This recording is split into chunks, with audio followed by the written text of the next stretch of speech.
महाराष्ट्राचा आवाज आपल्या हक्काचा। आज उल्हासनगर कॅम्प क्रमांक 3 येथील शांतीनगर भागात असलेल्या सिद्धिविनायक मंदिरासमोर एका कंटेनरने विद्युत खांबाला जोरदार धडक दिली। विद्युत खांब तारेच्या साहाय्याने लटकलेला दिसून आला। हा विद्युत खांब पडल्यामुळे संपूर्ण परिसरात गेली अनेक तास वीज पुरवठा खंडित झाला होता।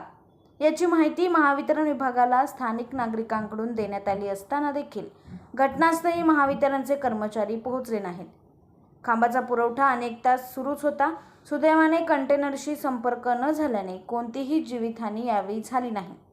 अपघात होताच कंटेनर जागेवरती उभा करून बाहेर उडी घेतली। विद्युत पुरवठा खंडित केला गेला नाही तोपर्यंत तिथून कंटेनर हलवण्यात सुद्धा आला नाही।